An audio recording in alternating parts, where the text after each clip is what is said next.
మరి మొబైల్ ఆరాధన director brother Ramesh గారికి నా ప్రత్యేకమైన వందనాలు తెలియజేసుకుంటూ, అలాగే గూగుల్ మీట్ లో ఉన్నటువంటి సహోదరులకు కూడా నా ప్రత్యేకమైన వందనాలు తెలియజేసుకుంటున్నాను. ఈ సమయంలో కొద్ది నిమిషాలు దేవుని వాక్యాన్ని మరి ధ్యానించుకుందాం. మార్కు సువార్త 9వ అధ్యాయము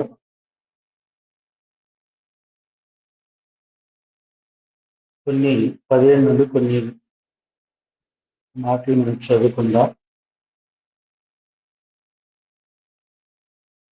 జనసమూహంలో ఒకడు, బోధకుడా, మూగదయ్యము పట్టిన నా కుమారుని వద్దకు తీసుకొని వచ్చి, అది ఎక్కడ వాణ్ణి పడేనో అక్కడే వాణిని పడద్రోయును. అప్పుడు వాడు నురుగు కాచి పండు కొరుకొని నోర్చిల్లుచు, దానిని వెళ్ళగొట్టుడని మీ శిష్యుల్ని అడుగుతుంది, కానీ అది వారి చేత కాలేదని అతనితో చెప్పింది. అందుకు ఆయన, విశ్వాసం లేని తరం ద్వారా నేను ఎంతకాలం మీతో నుండిను, ఎంతవరకు మిమ్మల్ని సహించును, వాడిని నా యొద్దకు తీసుకుని రండని వారితో చెప్పగా, వారు ఆయన యొద్దకు వాడిని తీసుకుని వచ్చి, దయ్యం ఆయనను చూడగానే తన విలువలాడించింది కనుక వాడు నేల పడి నురుగు పార్చుకుని పెరుగుతున్నాడు. అప్పుడు ఆయన, ఇది వీనికి సంభవించి ఎంతకాలం అయింది అని తండ్రిని అడగగా, అతడు బాల్యం నుండే అది వాణ్ణి నాశనం చేయగలనని తరచుగా అగ్నిలోని నీళ్ళలోని పడద్రోయును. ఏమైనా నీ వలనైతే నా మీద కనికరపడి మాకు సహాయం చేయమని. అందుకు యేసు, నమ్ముట నీ వలనైతే నమ్మువానికి సమస్తము సాధ్యము అని అతనితో చెప్పింది. వెంటనే ఆ చిన్నవాడిని తండ్రి, నమ్ముచున్నాను, నాకు అపనందిత నిండకుండా సహాయం చేయమని బిగ్గరగా చెప్పింది. జనులు గుంపుగూడి తన వద్దకు పరుగెత్తుకుని వచ్చుట యేసు చూసి, మూగవైన చెవిటి దయ్యమా, వాణ్ణి వదిలిపోము, ఇక వానిలో ప్రవేశించవద్దని నీకు ఆజ్ఞాపించుతున్నానని చెప్పి ఆ పరిశుద్ధాత్మను గద్దించును. అపవిత్రాత్మను గద్దించును. అప్పుడు అది కేక వేసి వాణ్ణి ఎంతో విలువలాడించి వదిలిపోయింది. అంతటా వాడు చచ్చిన వాని వల్ల ఉండిన గనక అనేకులు వారు చనిపోయారని. అయితే యేసు వారిని చేయి పట్టి వారిని లేవనెత్తగా వాడు నిలబడింది. ఆయన ఇంటిలోనికి వెళ్ళిన తర్వాత ఆయన శిష్యులు, మేమెందుకు ఆ దయ్యం వెళ్ళగొట్టలేకపోయేది ఏకంటున్నగా ఆయనను అడిగారు. అందుకు ఆయన, ప్రార్థన వలనే గాని మరి దేని వలనైనను ఈ విధమైనది వదిలిపోట అసాధ్యమని వారితో చెప్పింది. చిన్న ప్రార్థన చేద్దాం. మహోన్నతుడా, గొప్ప దేవుడా, సర్వాధికారి, సర్వ సృష్టికి కారణభూతుడైన మా తండ్రి, నిన్న నేడు నిరంతరం ఏకరీతిగా ఉంటూ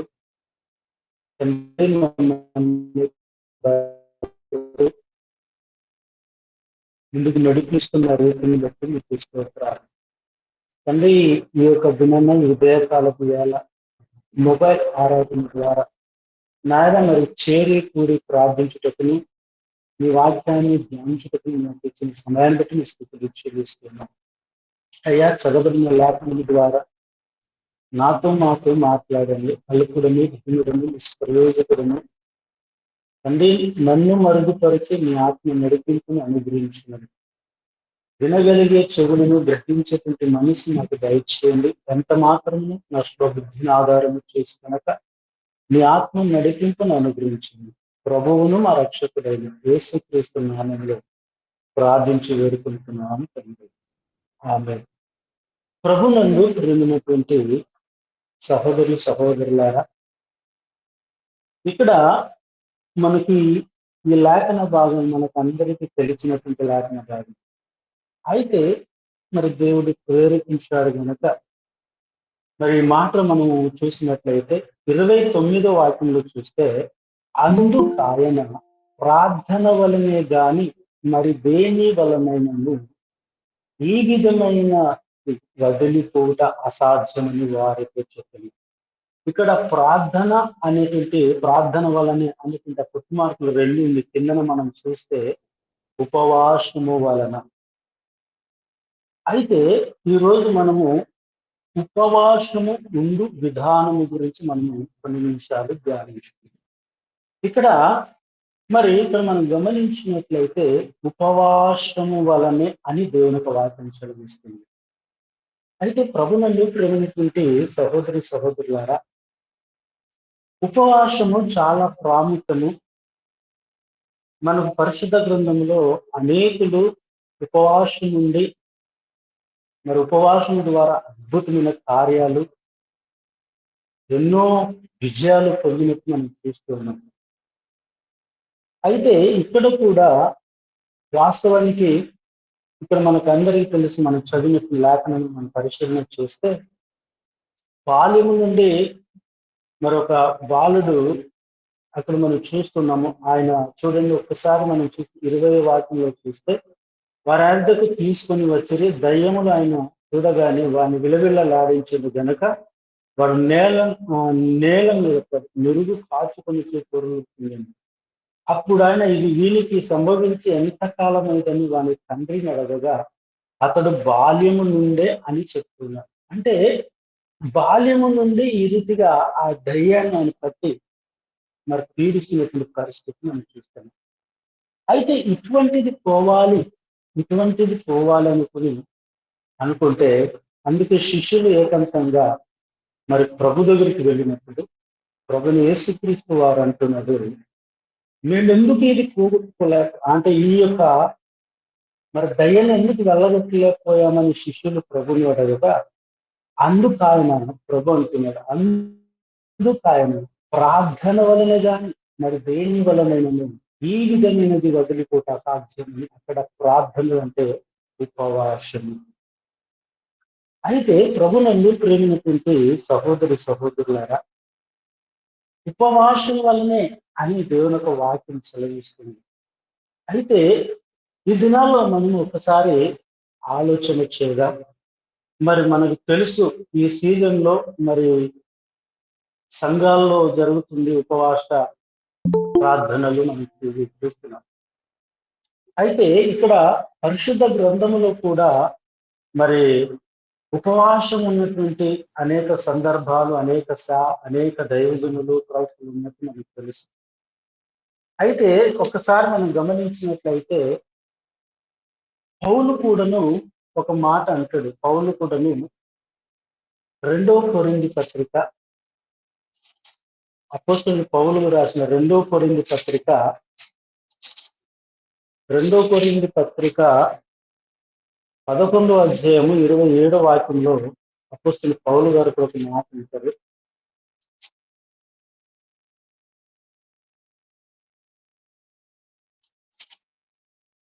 ప్రయాసముతోనూ కష్టముతోనూ తరచుగా జాగరణతోనూ ఆకలి దప్పులతోనూ తరచుగా ఉపవాసముతోనూ చలితోనూ దిగంబరతంతో ఉంటుంది అంటారు.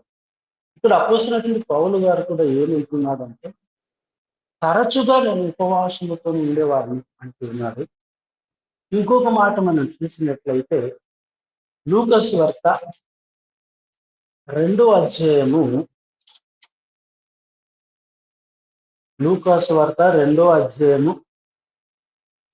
37వ వాక్యాన్ని ఇప్పుడు మనం చూసినట్లయితే ఇక్కడ కూడా మనము ఒక స్త్రీని మనం చూస్తాం.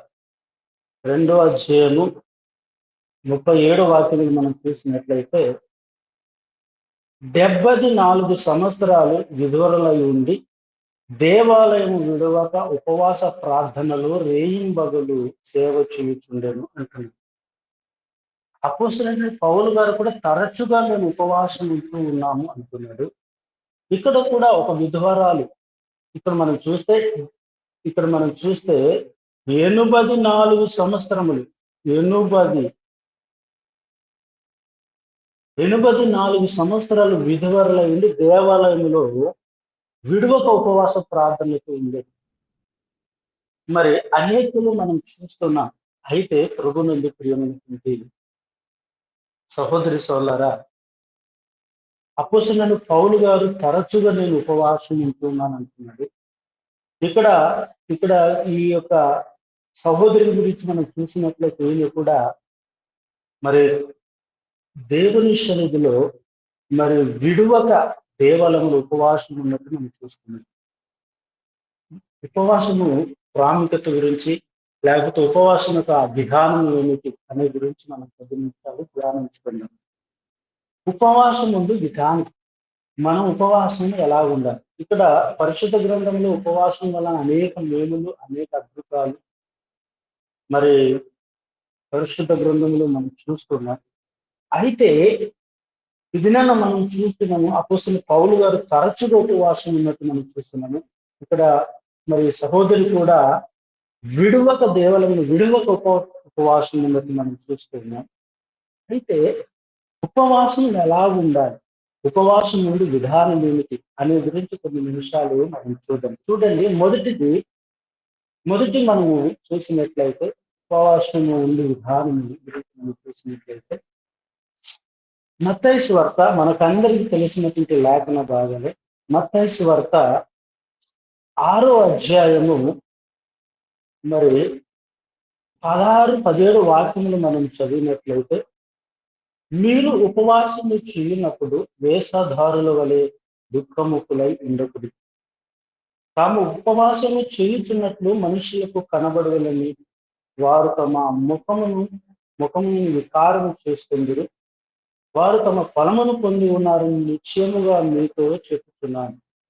ఉపవాసము చేయుచున్నట్లు మనుషులకు కనబడవలని కాక రహస్యమందు నీ తండ్రికి కనబడవలని నీ ఉపవాసము చేయనప్పుడు నీ తల అంటుకొని నీ ముఖము కడుకొని అప్పుడు రహస్యమందు చూచుచున్న నీ తండ్రి నీకు ప్రతిఫలం ఇచ్చింది. అయితే మొదటిది మనం చూసినట్లయితే మనుషులకు కనబడకుండా మనం ఉపవాస ప్రార్థన కలిగి ఉండాలి. మొదటిది మనుషులకు కనబడకుండా ఉపవాస ప్రార్థనలో ఉండాలి.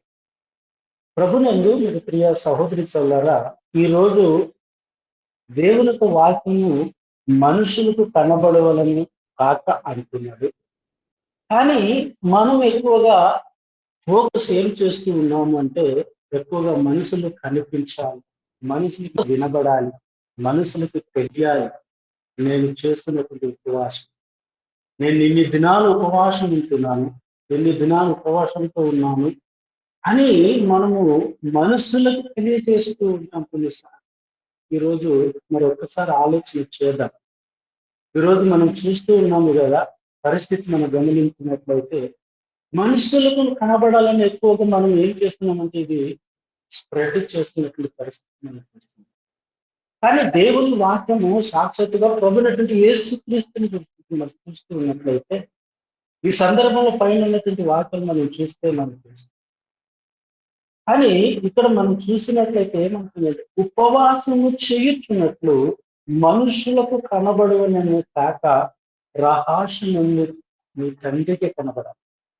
ఈరోజు మనుషులకి కనబడాలని, మనుషులు చూడాలని, లేకపోతే మనుషులు వినాలనుకుంటే రీతిగా ధోనిగా మనము చేస్తూ ఉన్నాం. కానీ దేవుని వాక్యం ఏం చెప్తుందంటే మనుషులకు కనబడకూడదు. మనుషులకు మనం ఏ రీతిగా ఎన్ని దినాలు ఉపవాసం ఉంటున్నాం, అది 1 రోజు వచ్చు, 2 రోజులు వచ్చు, 3 రోజులు వచ్చు, 4 రోజులు వచ్చు. ఉన్నా మనము మనుషులకు కనబడకూడదు అనేటువంటి మాట దేవుని యొక్క వాక్యం తెలియజేస్తుంది.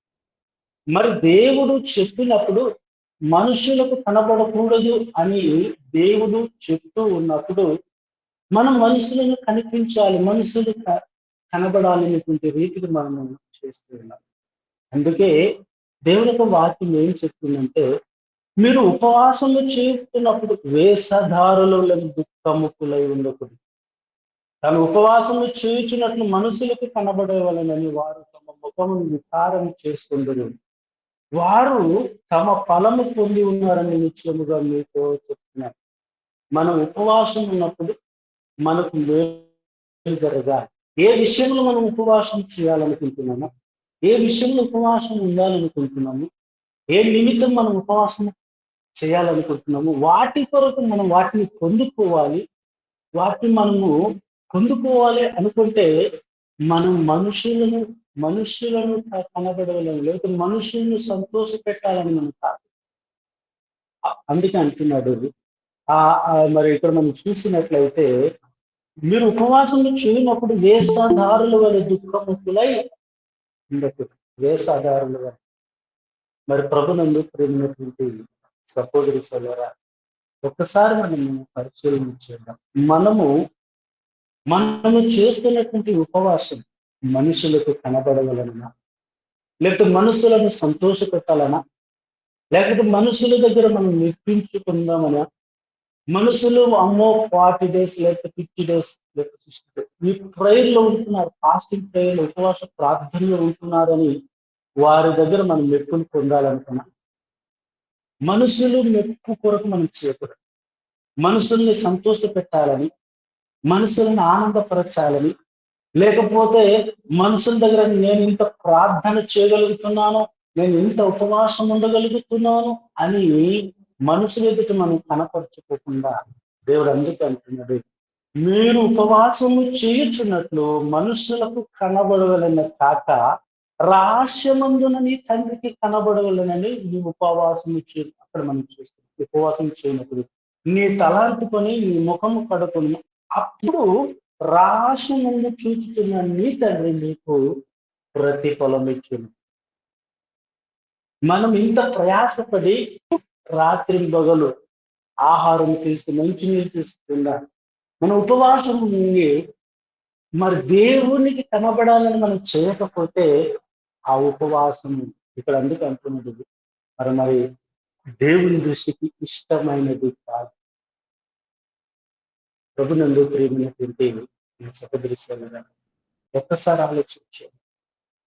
దేవునికి ఇష్టము కానిది, దేవుడు ఇష్టపడినటువంటి ఉపవాసం మనం చేద్దామా? అటువంటి ఉపవాసం దేవునికి ఇష్టమా? ఒక్కసారి ఆలోచన చేద్దాం. ఎందుకంటే దేవుని వాక్యము స్పష్టంగా ఖచ్చితంగా చెప్తుంది, మీరు ఉపవాసము చేర్చున్నట్టు మనుషులకు కనబడవని. అది ఎవరికి కనిపించాలంటే రహస్యమైన తండ్రికి కనిపించాలి. ఎప్పుడైతే ఆయనకి కనిపిస్తుందో, ఎప్పుడైతే మనము ఆ రీతిగా రహస్యంగా తండ్రిని దేవుడికి మనము ఉపవాసం కలిగి ప్రార్థిస్తామో అప్పుడు దేవుడు మనకు ప్రతిఫలం ఇస్తానంటున్నాడు. ఆ ప్రతిఫలము కొరకే కదా, ఏదైతే మనం వేటి నిమిత్తం అయితే ఉపవాసం ప్రార్థన చేసింది అది పొందుకోవడానికే కదా మనం ఉపవాసం ఉండేది. మనకు మేలు జరగాలనే కదా మనం ఉపవాసం ఉండేది. మరి మనకు మీరు ఈ రీతిగా ఉండాలి ఉంటే మీకు మేలు కలుగుతుంది అని చెప్పినప్పుడు ఆ రీతిగా మనం చేయకుండా మన ఇష్టానుసారంగా మన ఆలోచన ప్రకారము, లేదండి మనం వాళ్ళు చేస్తున్నారు నేను కూడా చేయాలి, ఆ సంఘం చేస్తుంది నేను కూడా అనుసరించాలి అనే కాదు.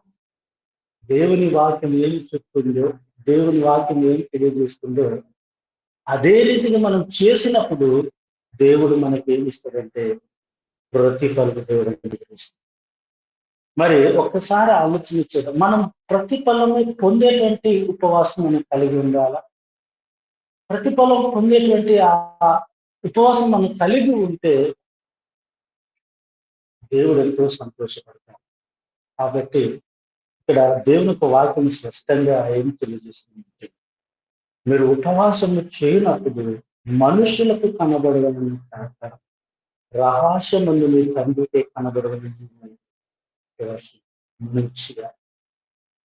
ప్రభునందు ప్రియ సహోదరి సోదరులారా, ఒక్కసారి ఆలోచన చేద్దాం, మనము ఎటువంటి ఉపవాసం చేయగలుగుతున్నాం, మనం ఎటువంటి ఉపవాసం కలిగి ఉంటున్నాం. నేనంతటి మనం పరిశీలన చేస్తున్నాం. ఒకటి మనం చూస్తున్నాం, మనుషులకు కనబడకుండా ఉపవాస ప్రార్థన కలిగి ఉంది. రెండోది రెండోది ఉపవాసం ఉండి విధానం గురించి మనం చూస్తూ ఉన్నాం. రెండోది పాపములను ఒప్పుకొని ఉపవాస ప్రార్థనలో ఉండాలి. రెండోది పాపములను ఒప్పుకొని ఉపవాస ప్రార్థనలో ఉండాలి. ప్రభునందు ప్రియమైనటువంటి సహోదరి చూద్దాం దేవుని యొక్క వాక్యాన్ని. మొదటి సమూయేలు గ్రంథము, సమూయేలు రాసిన మొదటి గ్రంథము 7వ అధ్యాయము 5వ మనం చదివినట్లయితే, అంతటా సమూయేలు ఇశ్రాయేలులందరితో మిస్పకు పిలువనంతది, నేను మీ పక్షంలో యెహోవాకు ప్రార్థన చేతుమని చెప్పగా, వారు మిస్పలో కూడుకొని నీళ్లు చేది యెహోవా సన్నిధిని కుమ్మరించి ఆ దినమున ఉపవాసం ఉండి యెహోవా దృష్టికి మేము పాపములమని ఒప్పుకునేది. చూడండి ఇక్కడ ఏంటి, ఇక్కడ మనం గమనించినట్లయితే రెండో విషయాన్ని మనం చూసినట్లయితే పాపములను ఒప్పుకొని ఉపవాస ప్రార్థన ఉండడం. ఇక్కడ మనం చూసినట్లయితే ఇక్కడ ఏమంటుంది, ఇక్కడ మనం చూస్తే సమూయేలు ఇశ్రాయేలు అందరినీ మిస్పకు పిలుపునప్పుడు, నేను మీ పక్షమున యెహోవాకు ప్రార్థన చేతుమని చెప్పగా, వారు మిస్పలో కూడుకొని నీళ్లు చేది యెహోవా సన్నిధిని కుమ్మరించి ఆ దినమున ఉపవాసం నుండి యెహోవా దృష్టికి మేము పాపాత్ములమని ఒప్పుకుని. ప్రభువునందు ప్రియమైనటువంటి సహోదరి ఒక్కసారి ఆలోచన చేద్దాం. ఇక్కడ వారి యొక్క పాపములు ఒప్పుకొని అంట, యెహోవా దృష్టికి మేము పాపాత్ములని, మేము యెహోవా దృష్టికి మంచివారము కామని, మేము యెహోవా దృష్టికి పాపము చేసిన వారిగా ఉన్నామని ఇక్కడ ఒప్పుకున్నట్టు మనం చేస్తున్నాం. ఒక్కసారి ఆలోచన చేద్దాం. మనము ఒకవేళ మనలో పాపములు ఉంటూ మనం ఉపవాసం ఉంటే అది ప్రయోజనము మనకి ఉండదు. కొన్నిసార్లు మనము వ్యక్తిగతంగా గిల్టీగా ఫీల్ అవుతాం. అయ్యో, మన యొక్క అంతరాత్మ మనకు తెలుసు, దేవుడు మనం ఏ రీతిలో ఉన్నాం, మన ప్రవర్తన, మన జీవితం ఏ రీతిలో ఉంది, ఏ స్వభావంలో ఉన్నాం మనకు తెలుసు. కానీ కొన్ని మార్లు ఎందుకంటే నన్ను అవమానపరుస్తారేమో, ఓహో ఈయన జీవిత విధానం ఇలా ఉందేమో, ఈయన ఈ రీతిగా ప్రవర్తిస్తున్నారు, అంటే ఈ రీతిగా బ్రతుకుతున్నారు అని అవమానపరుస్తారేమో అని మరి మనం పాపాన్ని ఒప్పుకోలేని పరిస్థితులు ఉన్నాయి. కానీ ప్రభునందు ప్రియ సహోదరి ఇక్కడ సమూయేలు ప్రవక్త ఇజ్రాయేల్ ప్రజల పక్షంగా అంటున్నటువంటి మంచి మాట, నిజంగా ఎంత మంచి మాట కదా. యెహోవా సన్నిధిని కుమ్మరించి ఆ దినమున ఉపవాసం ఉండి యెహోవా దృష్టికి మేము పాపాత్ములమని ఒప్పుకునేది. ప్రభునందు ప్రియ సహోదరి, మనము దేవుని దృష్టిలో ఈరోజు మనం అనుకోవచ్చు, నేను ఏ పాపం చేసినానండి, నేను ఏ పాపములో ఉన్నానండి అనుకోవచ్చు. చూడండి ఒక మాట మనం చూద్దాం. దేవుని యొక్క వాక్యాన్ని మనం గమనించినట్లయితే ఆది కాండము మనకందరికీ తెలుసు.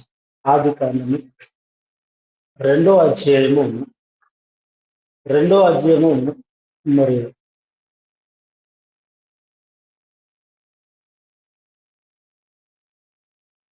15వ వాక్యం చూసినట్లయితే 15 మరియు దేవుడైన యెహోవా నరుని తీసుకొని ఏదెను తోటలో స్వేదపరుచుకుని దాన్ని పాచుటకును దానిలో ఉంచెను.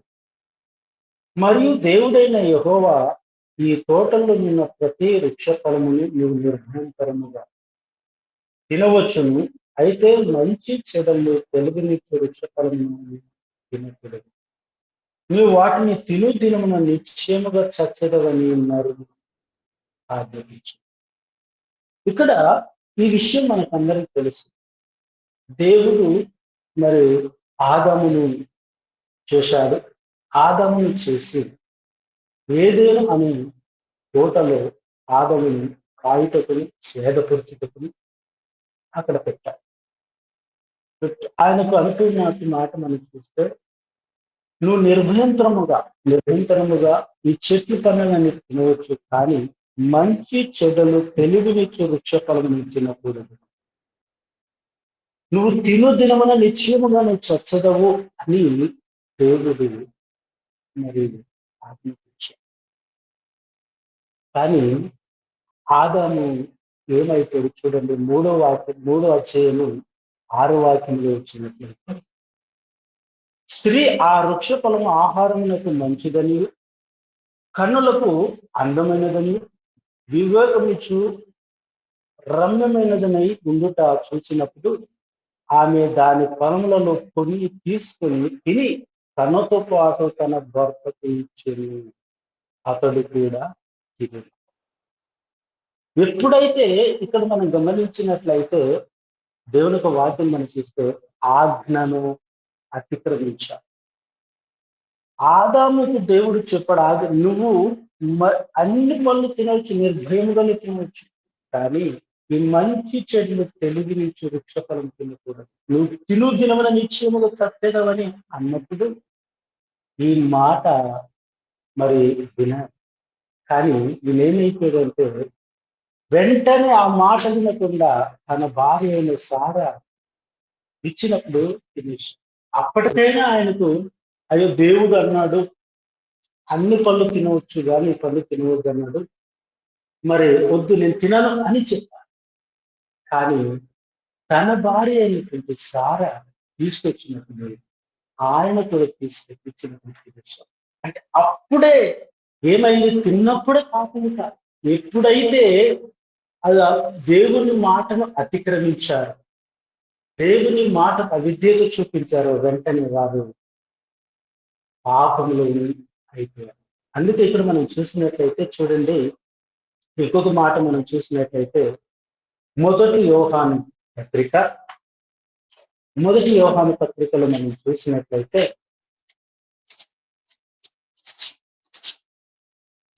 మొదటి యోహాను పత్రిక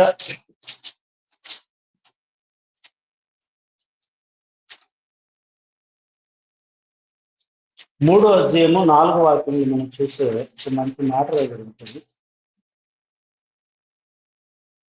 పాపము చేయు ప్రతివాడు ఆజ్ఞను అతిక్రమించును, ఆజ్ఞ అతిక్రమమే పాపము. చూడండి, ఆజ్ఞ అతిక్రమమే పాపం. ఎప్పుడైతే ఆదాము అవ్వ ఆజ్ఞను అతిక్రమించారో పాపము. ప్రభునందు ప్రియ సహోదరి సహోదరులారా, ఎందుకు ఈ మాటలు తెలియజేసిందంటే, పాపాలు ఒప్పుకొని ఉపవాస ప్రార్థనలు ఉండాలి అనే దేవుని వాక్యం సెలవిస్తుంది. అయితే నేను ఏ పాపంలో ఉన్నానండి, నేను ఏ పాపం చేస్తానండి అని మనం అనుకోవచ్చు. కానీ ఆజ్ఞాతిక్రమమే పాపం. ఎన్నో మార్లు దేవుడు చేయమన్నది మనం చేయలేని వారు, ఎన్నో మార్లు ఆ రీతిగా ఉండవద్దు అంటే అదే రీతిగా మనం దేవునికి ఇష్టము కాని రీతిగా మనం ఉన్నవారు. అది అతిక్రమం కాదంటారా? అది అతిక్రమం కాదంటారా? ఒకసారి ఆలోచించారు. అందుకే ఎప్పుడైతే ఆజ్ఞను అతిక్రమించారో వీరు ఆదాము అవ్వ పాపంలో ఉన్నారు. ప్రభునందు ప్రియమైనటువంటి సహోదరి సహోదరు, ఒక్కసారి ఆలోచించడం. ఒకటి మనం చూస్తున్నాము, మనుషులు కనబడకుండా వీళ్ళు ఉపవాసం ఉండాలి. రెండోది, పాపాలు ఒప్పుకొని ఉపవాస ప్రార్థనలు ఉండాలి. మనం చూసాం మొదటి సమయంలో చూడండి. ఇంకొక మాట మనం చూసినట్లయితే నెహెమ్యా గ్రంథం కూడా 1వ అధ్యాయము, నెహెమ్యా గ్రంథం 1వ అధ్యాయము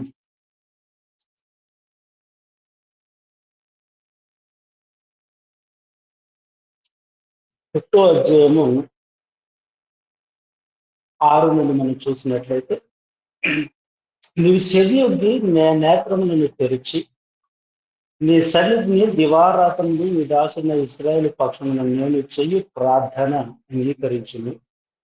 నీకు విరోధముగా పాపము చేసిన ఇశ్రాయేలు కుమారుల దోషమును నేను ఒప్పుకొనుచున్నాను. నేనును నా తండ్రి ఇంటి వారందరూ పాపము చేసి ఉన్నాను. ఇక్కడ నెహేము కూడా ఒప్పుకుంటున్నాడు. ఏమిటి ఒప్పుకుంటున్నాడు అంటే, ఇక్కడ మనం చూసినట్లయితే, నీ చెవియొగ్గి నీ నేత్రములను తెరచి నీ సన్నిధిలో దివారాత్రములు దాసులైన ఇశ్రాయేలు పక్షమున నేను చెయ్యి ప్రార్థన అంగీకరించును. నీకు విరోధముగా పాపము చేసిన ఇశ్రాయేలు కుమారుల దోషులు నేను ఒప్పుకొనుచున్నాను. నేను నా తండ్రి ఇంటి వారు పాపము చేసి ఉన్నాను అని అంటే, చూడండి ఆ పైన చూసి ఈ మాటలు విన్నప్పుడు నేలలో కూర్చుని ఏడ్చి కొన్ని దినములు దుఃఖముతో ఉపవాసం ఉంది ఆకాశమందలి దేవుని ఎదుట విజ్ఞాపన చేసి అంటే ఈ ఉపవాసములు ఉన్నప్పుడు కూడా ఆయన ఏం చేస్తున్నాడంటే, ఇజ్రాయేలు కుమారులు చేసిన దోషమును అలాగే నేను నా ఇంటి వారు చేసిన దోషమును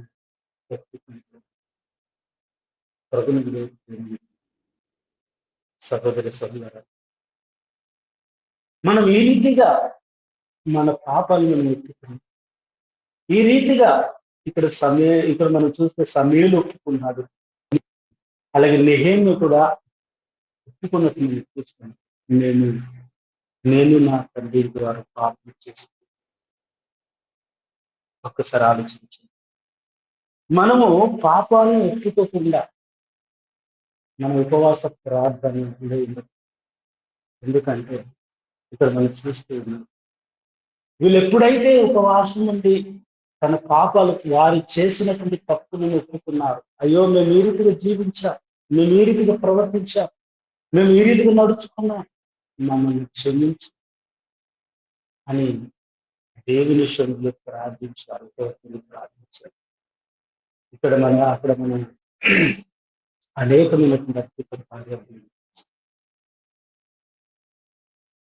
ప్రభుత్వ ప్రియమైనటువంటి సహోదరులు ఒక్కసారి ఆలోచన చేయాలి, ఒక్కసారి మనం పరిశీలించాలి.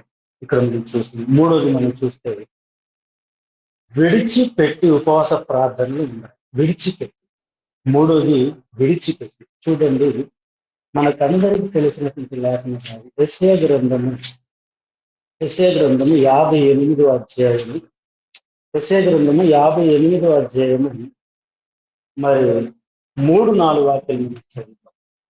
మేము ఉపవాసం ఉండగా నువ్వెందుకు చూడదు, మేము మా ప్రాణములను ఆయాసపరుచుకునగా నువ్వెందుకు లక్ష్యపెట్టదు అని అందరూ. చూడండి, మీ ఉపవాస దినమున మీరు మీ వ్యాపారము చేయుదురు, మీ పని వారి చేత కఠినమైనటువంటి పని చేయించుదురు, మీరు కలహమాడుచు వివాదము చేయుచు అన్యాయముగా బుద్ధులాడుచు ఉపవాసం ఉందురు, మీ కంఠధ్వని పరమునకు వినబడినట్టుగా మీరు ఉపవాసం ఉన్నారు, అట్టి ఉపవాసము నాకు అనుకూలము. చూడండి, అంటే ఇక్కడ మనం గమనించినట్లయితే విడిచిపెట్టి, ఇక్కడ ఏంటి విడిచిపెట్టాలి, ఇక్కడ లిస్టు ఉన్నాయి.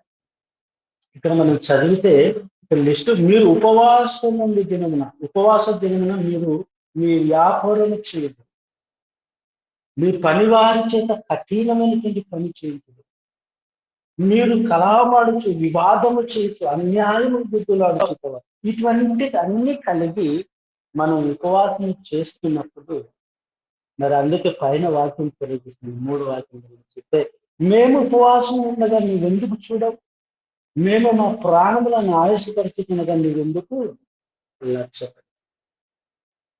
ఒకవేళ మనము ఇటువంటి స్వభావం కలిగి, అసూయ స్వభావం, మరి వివేకము కలిగినటువంటి మనస్తత్వం, వ్యతిరేకమైనటువంటి ఆలోచన కలిగినటువంటి స్వభావం, మరి ఇటువంటిది అన్ని కలిగి ఉండి మనం ఉపవాసం చేస్తున్నప్పుడు ఆ ఉపవాసము దేవుడికి అంగీకారం కాదు.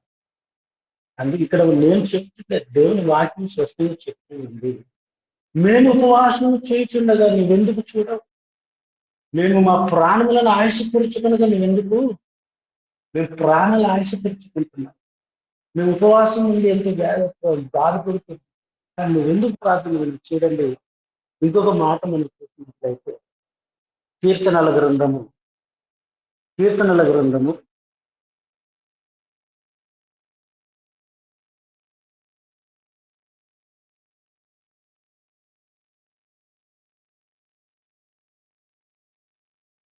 కీర్తనల గ్రంథంలో మనం చూసినట్లయితే 35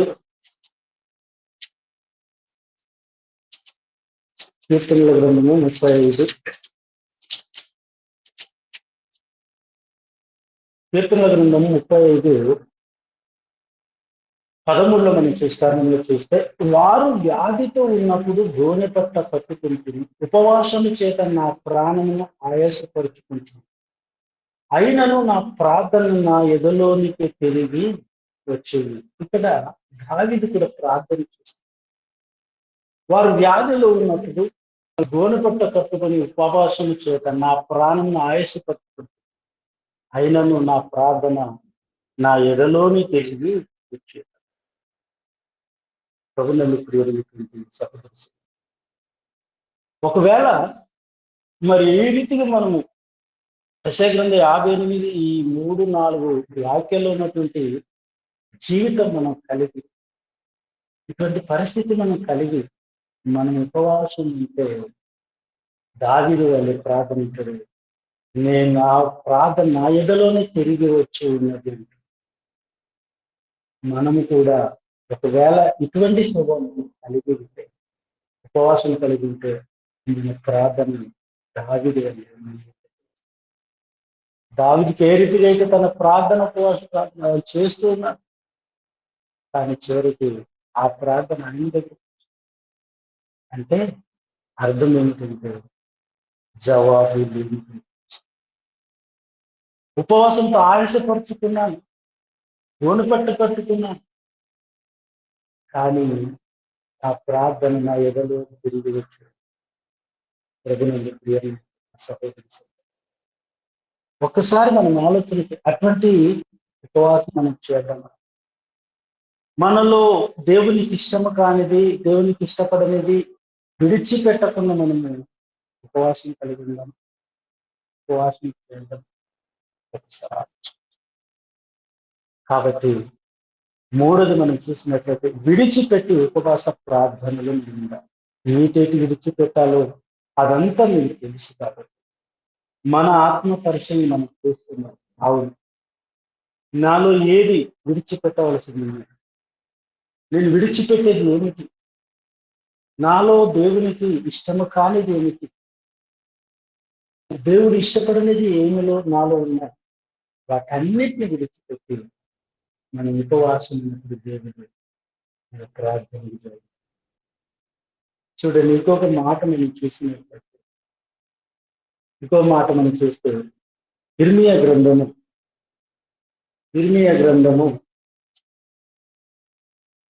25వ అధ్యాయము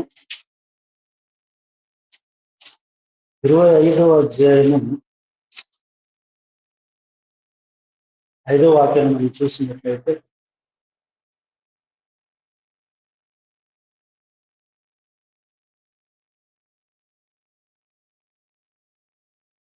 ఒకసారి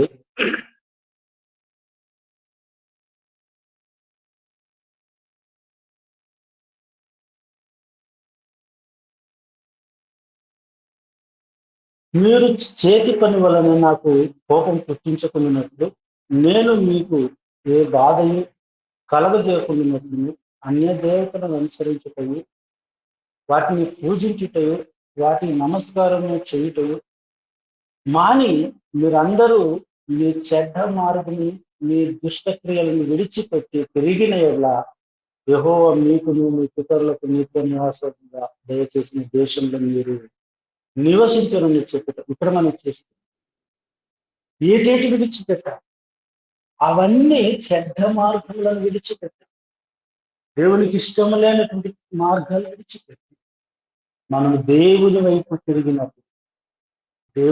తిరిగినప్పుడు ఆయన నిత్య మార్గం, దేవుడు వాగ్దానం చేసినటువంటి దేశంలో దేవుడు నివసించినట్టు మనం చేస్తున్నాం. ప్రభుని క్రియాసరణ ఇవన్నీ మనము ఉంచుకొని విడిచిపెట్టకుండా మనం ప్రార్థన చేస్తే దేవుని వాక్యం చదివిస్తుంది ప్రయోజనం లేదు.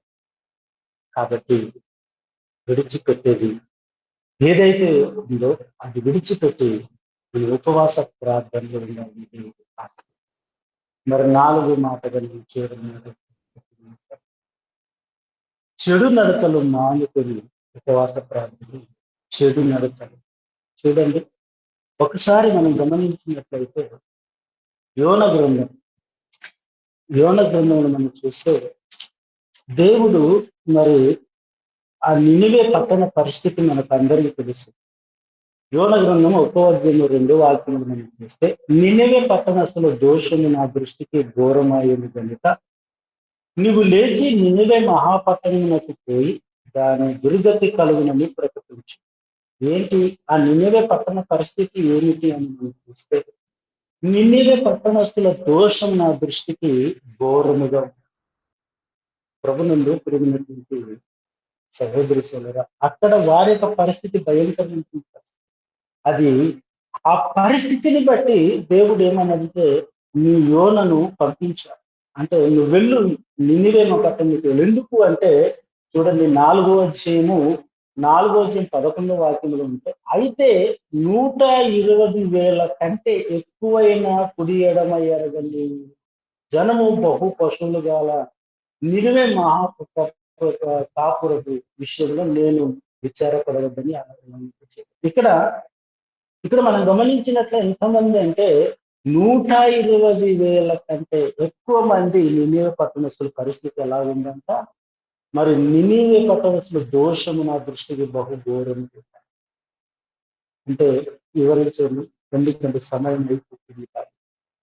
ఇటువంటి పరిస్థితి కలిగినప్పటికీ ఎప్పుడైతే మరలా యోన గురించి మనకు తెలుసు, ఒకసారి మరి నినివేకి వెళ్లకుండా తర్షీషు ఓడకి ఎక్కాడు, అనేకమైన శ్రమలు అనుభవించాడు.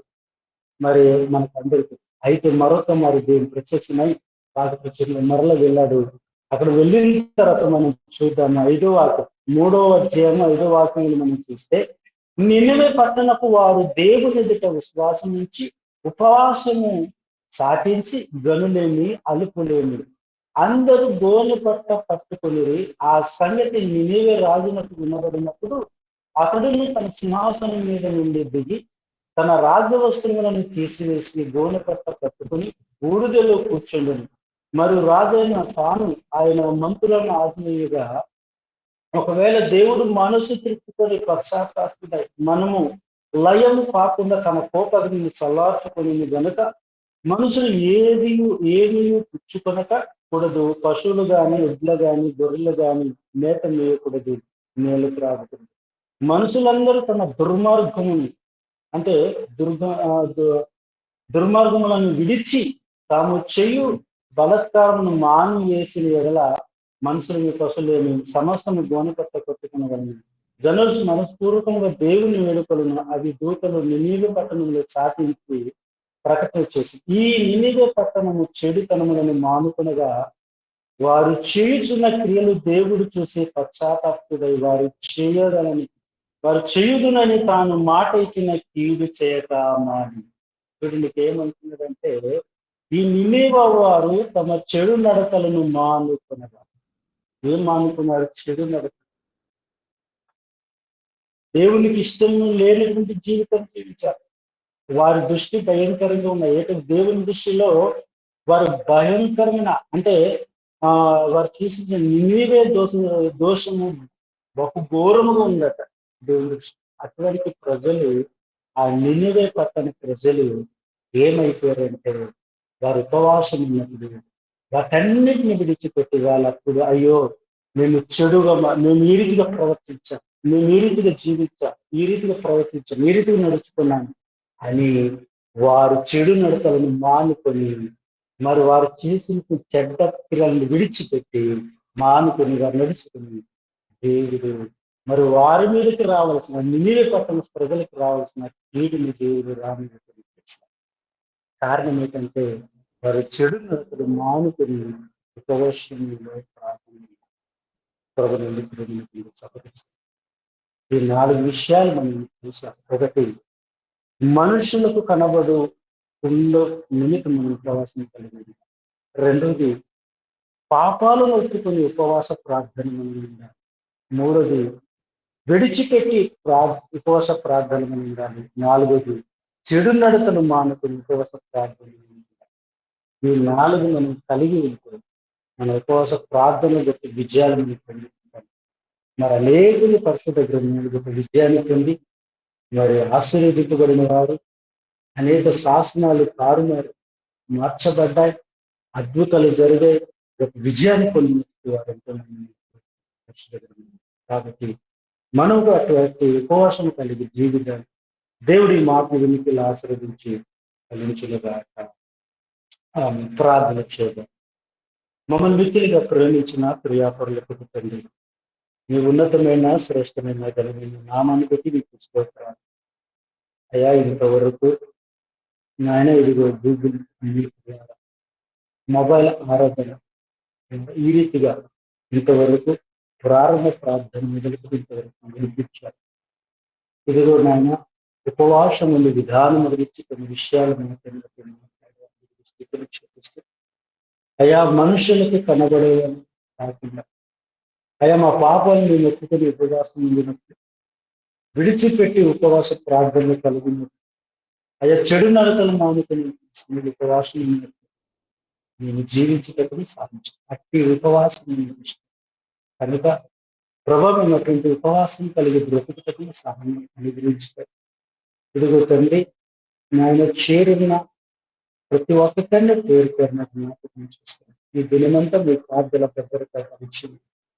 అలాగే తండ్రి మరి మొబైల్ ఆరోగ్య డైరెక్టర్ రమేష్ గారికి కుటుంబానికి ఆయన చేసిన ఉద్యోగం చేరిన అందరికీ మాకు అందరికీ మీ కాపుల భద్రత అనుగ్రహించి తండ్రి మీరు నాకు అనుగ్రహించిన చక్కటి అవకాశం బట్టి మీకు మరొకసారి వికాస్థితులు చేసి నీకే మహిమ ఘనత ప్రభావాలు చేస్తూ ప్రభువుని మా రక్షకుడైన యేసు క్రీస్తు నామములో ప్రార్థించి వేడుకుంటున్నాము తండ్రి.